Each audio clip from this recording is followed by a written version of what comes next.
में बीजेपी कार्यकर्ताओं से पीएम मोदी संवाद करेंगे। 10,000 से ज्यादा बूथ कार्यकर्ता होंगे संवाद में शामिल। नमो ऐप के जरिए संवाद करेंगे। यूपी विधानसभा चुनाव की तारीखों के ऐलान के बाद पीएम मोदी का बूथ कार्यकर्ताओं से महासंवाद। चुनाव की रणनीतियों पर वाराणसी के कार्यकर्ताओं से संवाद करेंगे। आज कांग्रेस में शामिल हो सकते हैं हरक सिंह रावत। हरक सिंह रावत के साथ 2 अन्य विधायक भी थाम सकते हैं कांग्रेस का हाथ। राहुल गांधी से हुई थी मुलाकात। ओपिनियन पोल में कांग्रेस को बड़ा फायदा, करीब 35 सीटें मिलने का अनुमान। बीजेपी को 33, आम आदमी पार्टी और अन्य को मिल सकती है 1-1 सीट। उत्तर प्रदेश उत्तराखंड पर सबसे बड़ा ओपिनियन पोल। 22 से 24 सीटों के साथ गढ़वाल में बीजेपी नंबर 1। कुमाऊं से 8 से 20 सीटों के साथ कांग्रेस आगे। उत्तर प्रदेश उत्तराखंड के ओपिनियन पोल में 41% के साथ सीएम के तौर पर हरीश रावत उत्तराखंड में पहली पसंद। पुष्कर धामी को सिर्फ 27% लोगों का साथ। दिल्ली में बीजेपी कोर ग्रुप की बैठक। यूपी में बाकी बचे 231 उम्मीदवारों के नामों को लेकर चर्चा। दिल्ली में 5 राज्यों की विधानसभा चुनाव को लेकर बीजेपी मुख्यालय पर बैठक। कोरोना से रिकवरी के बाद मीटिंग में शामिल हुए JP Nadda. BJP core group की बैठक में शामिल हुए गृह मंत्री अमित शाह। यूपी, उत्तराखंड और पंजाब में उम्मीदवारों को लेकर मंथन। अखिलेश ने कहा किसानों को सिंचाई के लिए देंगे मुफ्त बिजली। गन्ना किसानों को 15 दिनों में किया जाएगा भुगतान। अखिलेश ने कहा समाजवादी पार्टी के घोषणा पत्र में किसानों के हित को करेंगे शामिल। किसानों को भुगतान के लिए बनाएंगे अलग फंड। अखिलेश ने कहा केंद्र और राज्य सरकार के अन्याय के खिलाफ लड़े किसान। मजबूर होकर वापस लेने पड़े तीनों कृषि कानून। अखिलेश ने कहा आंदोलनकारी किसानों को आतंकी कहा गया, उनके ऊपर झूठे मुकदमे किए गए। अखिलेश के अन्न संकल्प पर योगी का तंज। ट्वीट का लिखा किसानों के हितैषी होने का स्वांग रच रहे अखिलेश, ये तो सिर्फ जिन्ना प्रेमी है। सपा के अन्न संकल्प पर बीजेपी का तंज। स्वतंत्र देव सिंह बोले हाथ में गन लेकर घूमने वाले आज कर रहे हैं किसान हितैषी होने का ढोंग। यूपी सरकार के मंत्री सुरेश खन्ना का अखिलेश के अन्न संकल्प पर तंज। कहा किसानों के हित की बात करने वाली एसपी जब सत्ता में थी तब इनके पास किसानों के लिए कहां फुर्सत थी। जी मीडिया से बोले यूपी सरकार में मंत्री ब्रजेश पाठक। अयोध्या में राम मंदिर बन रहा है, काशी में विश्वनाथ का धाम बना, अब मथुरा की तैयारी है। ब्रजेश पाठक ने कहा यूपी का ब्राह्मण हमारे साथ है, ब्राह्मणों का घर बीजेपी है। एसपी और बीएसपी के साथ ब्राह्मण लोग नहीं जा रहे। यूपी में एसपी आरएलडी गठबंधन के 2 और नामों का ऐलान। छपरौली से आरएलडी उम्मीदवार वीरपाल राठी को टिकट मिला। बड़ौद से जयवीर सिंह तोमर उम्मीदवार होंगे। चुनाव आयोग की कार्रवाई से तिलमिलाए अखिलेश यादव। कहा निर्वाचन न्याय को सुनिश्चित करना चुनाव आयोग का परम धर्म। चुनाव आयोग को उसका धर्म बता रहे हैं अखिलेश यादव। कहा कुछ दिनों के मुख्यमंत्री कोरोना दिशा निर्देशों का मजाक उड़ा रहे। चंद्रशेखर के बयान पर अखिलेश यादव का जवाब। कहा भाई बनकर मदद कर सकते हैं चंद्रशेखर, हमने दिया था 2 सीट का ऑफर। यूपी चुनाव के लिए एआईएमआईएम की दूसरी लिस्ट जारी। 8 उम्मीदवारों के नाम का ऐलान किया। 7 मुस्लिम और 1 हिंदू प्रत्याशी को टिकट दिया। यूपी चुनाव को लेकर असदुद्दीन ओवैसी का ऐलान। कहा हम बिना डरे यूपी चुनाव में प्रत्याशी उतारेंगे, 100 सीटों पर चुनाव लड़ेंगे। ओवैसी ने कहा कोरोना प्रोटोकॉल को देखते हुए वर्चुअल रैलियां करेंगे, हमने 60 से ज्यादा रैली की।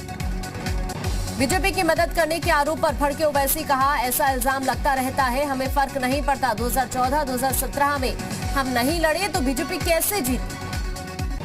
वाराणसी के बीजेपी कार्यकर्ताओं से संवाद करेंगे पीएम मोदी। 18 जनवरी को पीएम मोदी वर्चुअली कार्यकर्ताओं को संबोधित करेंगे। गृह मंत्री अमित शाह 23 जनवरी के बाद पूरे उत्तर प्रदेश का दौरा करेंगे। चुनाव आयोग के निर्देश अनुसार इंडोर रैलियों के जरिए कर सकते हैं चुनाव प्रचार। कोरोना प्रोटोकॉल और चुनाव आयोग के निर्देश का पालन करते हुए पूरे यूपी का दौरा करेंगे गृह मंत्री। खुद फ्रंट पर रहकर यूपी में बीजेपी की जीत की रणनीति बनाएंगे शाह। डिप्टी सीएम केशव प्रसाद मौर्य का एसपी गठबंधन पर निशाना। कहा बीजेपी प्रत्याशियों की पहली सूची देख घबराई। एसपी 2017 के आंकड़े को भी नहीं छुपाएगी एसपी। मुजफ्फरनगर में नरेश टिकैत से मिले केंद्रीय मंत्री संजीव बालियान। किसान नेता राजू अहलावत के साथ सिसौली में मुलाकात की। संजीव बालियान ने नरेश टिकैत के साथ मुलाकात को बताया शिष्टाचार भेंट। बीकेयू के राष्ट्रीय अध्यक्ष नरेश टिकैत एसपी आरएलडी गठबंधन को समर्थन का ऐलान किया था। एसपी और आरएलडी गठबंधन को समर्थन पर नरेश टिकैत का यू टर्न, कहा चुनाव में किसी का भी समर्थन नहीं कर रही बीकेयू, गठबंधन को समर्थन के बयान को बताया अपनी गलती। किसान नेता राकेश टिकैत का बयान, कहा हमारा किसी पार्टी को समर्थन नहीं, हिंदू मुस्लिम और जिन्ना चुनावी प्रवास पर है। रीता बहुगुणा जोशी ने बीजेपी शीर्ष नेतृत्व को पत्र भेजा, बेटे को लखनऊ कैंट से चुनाव लड़ाने की मांग, परिवारवाद से बचने के लिए ले सकती है राजनीति से संन्यास। समाजवादी पार्टी की मान्यता रद्द कराने के लिए सुप्रीम कोर्ट में याचिका, बीजेपी नेता अश्वनी उपाध्याय ने याचिका में नाहिद हसन को टिकट देने का जिक्र किया। दल बदलुओं पर केंद्रीय मंत्री मुख्तार अब्बास नकवी का निशाना, कहा 5 साल तक सत्ता का आनंद लिया, अब इमोशनल अत्याचार कर रहे हैं, वोटों की जागीरदारी नहीं चलेगी। महाराजगंज सदर विधायक जय मंगल कन्नौजिया पर कोविड नियमों के उल्लंघन का मुकदमा दर्ज, कोविड रिपोर्ट पॉजिटिव आने के बाद जनसंपर्क कर रहे थे। अमरोहा के हसनपुर बीजेपी प्रत्याशी ने आचार संहिता का उल्लंघन किया, महेंद्र खड़कवंशी के खिलाफ दर्ज किया गया मुकदमा। भीम आर्मी चीफ चंद्रशेखर का अखिलेश पर निशाना, का विरासत से तय नहीं होंगे सियासत के फैसले, ये तो उड़ान तय करेगी आसमान किसका है। लखीमपुर खीरी हिंसा में मृतक पत्रकार रमन कश्यप के भाई पवन कश्यप कांग्रेस में शामिल, यूपी कांग्रेस अध्यक्ष अजय कुमार लल्लू ने पार्टी की सदस्यता दिलाई। एनसीपी नेता नवाब मलिक का सीएम योगी पर निशाना, कहा जब दल की स्थिति नाजुक होती है तो सुरक्षित सीट ढूंढी जाती है, ये दिखाता है बीजेपी कमजोर है। शिवसेना नेता संजय राउत ने कहा यूपी में अखिलेश यादव से लोगों को उम्मीदें, जिंदा लोग बीजेपी को नहीं देंगे वोट। मुजफ्फरनगर में बीजेपी विधायक उमेश मलिक के खिलाफ केस दर्ज, चुनाव आचार संहिता के उल्लंघन का आरोप, रोक के बावजूद समर्थकों के साथ रोड शो निकाला। गोवर्धन से बीजेपी प्रत्याशी मेघश्याम ने किया आचार संहिता का उल्लंघन, पुलिस ने दर्ज किया केस, सैकड़ों कार्यकर्ताओं के साथ किया था प्रचार। मेरठ की सेवाल खास सीट के बीजेपी प्रत्याशी मनिंदर पाल सिंह का विरोध, भाजपा के क्षेत्रीय कार्यालय पर कार्यकर्ताओं का हंगामा। प्रयागराज में मंत्री नंदी ने जनता को लुभाने का नया तरीका अपनाया, अपने विधानसभा क्षेत्र में कचौड़ी छानते हुए नजर आए। यूपी में थीम सॉन्ग के जरिए चुनाव प्रचार का जोर, बड़े दलों ने जारी किया चुनावी सॉन्ग, थीम सॉन्ग में बीजेपी एसपी निकली आगे। कथक सम्राट पद्म विभूषण बिरजू महाराज का निधन, 83 साल की उम्र में ली अंतिम सांस, बॉलीवुड की कई फिल्मों में भी कर चुके हैं डांस कोरियोग्राफ। पंडित बिरजू महाराज के निधन पर उत्तर प्रदेश के मुख्यमंत्री योगी आदित्यनाथ ने दुख जाहिर किया। पंडित बिरजू महाराज ने अपनी कला और प्रतिभा से पूरी दुनिया में देश और प्रदेश का गौरव बढ़ाया था। गाजियाबाद में सीएम योगी ने किया वैक्सीनेशन सेंटर का निरीक्षण, कहा यूपी में 94% लोगों को लगी वैक्सीन की पहली डोज। लखनऊ में सीएम योगी ने टीम 9 के साथ समीक्षा बैठक की, स्वास्थ्य व्यवस्थाओं को लेकर जरूरी दिशा निर्देश दिए। जालौन में कोरोना वैक्सीनेशन के लिए अनोखी मुहिम, एसडीएम के साथ ग्राम प्रधान और शिक्षकों ने ढोल नगाड़े बजाकर लोगों को जागरूक किया। जौनपुर में स्वास्थ्य विभाग की बड़ी लापरवाही आई सामने, मृतक को कोविड वैक्सीन लगने का मैसेज आया, परिजनों ने वेबसाइट से वैक्सीनेशन सर्टिफिकेट भी डाउनलोड किया। एक बच्चे को कुत्ते के काटने के मामले में पुलिस की कार्रवाई, 2 लोगों को गिरफ्तार किया, सोशल मीडिया पर वायरल हुआ था बच्चे को काटने का वीडियो। कानपुर के श्यामनगर में घर पर बदमाशों का हमला, डीसीपी ईस्ट की टीम और बदमाशों से मुठभेड़, एक बदमाश घायल। कानपुर में कार में भीषण आग लग गई, आग लगने से सड़क पर धधक कर जल गई कार से निकलकर भागा चालक, सूचना मिलने पर दमकल की गाड़ी ने आग पर काबू पाया। देवरिया में पुलिस और आबकारी विभाग ने अवैध शराब के खिलाफ चलाया अभियान, करीब 12 लीटर शराब बरामद कर 82 अभियुक्तों को जेल भेजा। लखीमपुर पुलिस ने 10,000 के इनामी अयूब को गिरफ्तार किया, बदमाश अयूब से तमंचा और कारतूस बरामद। जालौन में एसओजी और सर्विलांस टीम की बदमाशों से मुठभेड़ में स्ट्रीट शीटर समेत 3 बदमाश गिरफ्तार, तमंचा और कारतूस बरामद। गोरखपुर पुलिस और स्वाट टीम ने 25,000 के इनामी गो तस्कर को गोपालगंज से गिरफ्तार किया, पीआरपी टीम पर हमले के मामले में फरार चल रहा था। हमीरपुर में अवैध असलाह फैक्ट्री का भंडाफोड़, 2 दर्जन से ज्यादा असले और भारी मात्रा में उपकरण बरामद, 2 अभियुक्तों को गिरफ्तार किया। फतेहपुर पुलिस ने अवैध असलाह फैक्ट्री का भंडाफोड़ किया, कई तमंचे और भारी मात्रा में उपकरण बरामद, 3 अभियुक्त गिरफ्तार। यूपीएससी में 2 साल उम्र की छूट देने की मांग, कोरोना का हवाला देते हुए अभ्यर्थियों ने की मांग, नो अटैम्प्ट नो वोट का बैनर लेकर प्रदर्शन किया। 23 जनवरी को नाफ में 37 केंद्रों पर होगी टीईटी की परीक्षा। जिले के अधिकारियों ने सभी परीक्षा केंद्रों पर सीसीटीवी लगाने के निर्देश दिए। सीतापुर में ट्रक ने टेम्पो में टक्कर मार दी। हादसे में टेम्पो सवार 8 लोग घायल। मौके से गुजर रहे मंत्री जितिन प्रसाद ने घायलों का हाल जाना। रायबरेली में सवारी से हुई मामूली कहासुनी पर बस कंडक्टर ने पुलिस को दी लूट की सूचना। मौके पर पहुंची पुलिस ने पकड़ा कंडक्टर का झूठ। तेलंगाना लक्ष्मीबाई रेलवे स्टेशन पर लगी ऑटोमेटिक टिकट वेंडिंग मशीनें हुई खराब। मशीनें खराब होने से लोगों को हो रही परेशानी। ललितपुर में कुएं में गिरे गोवंश का रेस्क्यू किया गया। गौ सेवकों ने कड़ी मशक्कत कर गोवंश की जान बचाई। प्रयागराज ने पौष पूर्णिमा पर संगम तट पर उमड़ा आस्था का जन सैलाब। श्रद्धालुओं ने संगम में लगाई आस्था की डुबकी।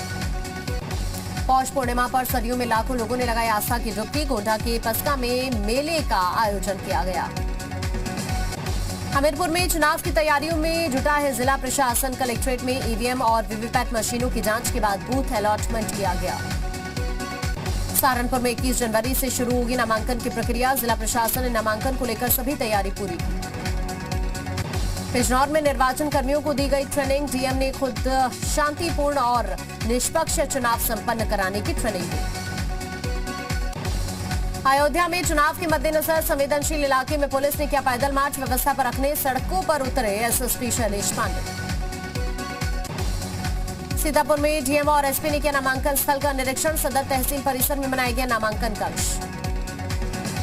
काशी में चुनाव के मद्देनजर पुलिस का फ्लैग मार्च। पुलिस उपायुक्त सुभाष दुबे के नेतृत्व में शहर में किया गया फ्लैग मार्च।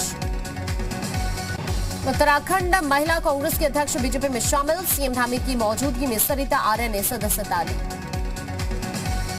उत्तराखंड के पूर्व सीएम डॉक्टर रमेश पोखरियाल निशंक का हरक सिंह रावत पर बड़ा बयान। बोले किसी के जाने से कोई फर्क नहीं पड़ता। बीजेपी का कोई विधायक कहीं नहीं जा रहा। उत्तराखंड के सीएम धामी का हरक सिंह पर निशाना। कहा एक परिवार से एक ही व्यक्ति को दिया जाएगा टिकट। हरक जी को अनुभव है, वो खुद तय करें उनको क्या करना है। हरक सिंह रावत पर बोले हरीश रावत। हरक सिंह पर पार्टी ने अब तक मुझे पूछा नहीं है। पार्टी राज्य में परिणाम को देखते हुए फैसला करेगी। उत्तराखंड बीजेपी से निकाले जाने पर भावुक हुए हरक सिंह रावत। कैमरे के सामने फूट फूट कर रोए। बीजेपी से बर्खास्त होने के बाद हरक सिंह रावत का बयान। कहा जिस दिन मुंह खोलूंगा सियासत में विस्फोट होगा। मुझसे बिना बात किए पार्टी से निकाला। हरक सिंह रावत ने कहा मैंने अमित शाह से कई बार मिलने का समय मांगा। 10 जनपद जाने की झूठी खबरें फैलाई गई। युवराज सिंह ने ऋषभ पंत को टेस्ट का अगला कप्तान बनाने की बात कही। विराट कोहली ने हाल ही में छोड़ी थी टेस्ट टीम की कप्तानी। विश्व चैंपियन लू कीन को हराकर लक्ष्य सेन ने जीता इंडिया ओपन का खिताब। सीएम धामी ने ट्वीट कर लक्ष्य सेन को बधाई दी। दिल्ली के गाजीपुर फूल मंडी में मिला IED. Delhi police special cell को मिला टेलीग्राम पर लेटर। मुजाहिदीन गजवात हिंद ने जिम्मेदारी ली। 26 जनवरी से पहले दिल्ली के गाजीपुर में विस्फोट की साजिश। आतंकी संगठन ने धमकी दी हम और तैयारी के साथ करेंगे धमाका। जम्मू कश्मीर के पूर्व मुख्यमंत्री और पीडीपी नेता महबूबा मुफ्ती का बीजेपी पर हमला। कहा आज हमारे पास बीजेपी से जान छुड़ाने का मौका। वर्ल्ड इकोनॉमिक फोरम को पीएम मोदी ने संबोधित किया। कहा भारत में निवेश का सबसे अच्छा समय। 6 महीनों में 10,000 से ज्यादा स्टार्टअप रजिस्टर हुए। पंजाब में बदली मतदान की तारीख। अब 20 फरवरी को मतदान होगा। मीटिंग के बाद चुनाव आयोग का फैसला। रविदास जयंती के कारण पंजाब में बदली मतदान की तारीख। सभी राजनीतिक दलों ने चुनाव आयोग को पत्र लिखा था। आज पंजाब के दौरे पर रहेंगे दिल्ली के सीएम अरविंद केजरीवाल। पंजाब में आपके सीएम फेस का कर सकते हैं ऐलान। पंजाब चुनाव को लेकर दिल्ली के सीएम केजरीवाल का ऐलान। मंगलवार को सीएम चेहरे का आप करेंगे ऐलान। देश में पाकिस्तानी साजिश को लेकर खुलासा। सूत्रों के मुताबिक पंजाब में आतंकी गतिविधियों को तेज करने की कोशिश में आईएसआई। पंजाब में टिफिन बम आरडीएक्स और ग्रेनेड की पाकिस्तान से सप्लाई पकड़े गए आतंकियों से पूछताछ कर रही एजेंसीज। गाजीपुर में मिले विस्फोटक की पंजाब एंगल से जांच।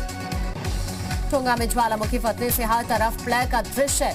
ऑस्ट्रेलिया और न्यूजीलैंड ने नुकसान की भरपाई का आकलन करने के लिए भेजी निगरानी टीम। यूएई के अबू धाबी एयरपोर्ट के पास ड्रोन हमले में 2 भारतीयों की मौत। तेल ले जा रहे वाहन पर हमला किया गया। अबू धाबी में ड्रोन हमले के चलते एयरपोर्ट तक पहुंची आग। यमन के हुती विद्रोहियों ने जिम्मेदारी।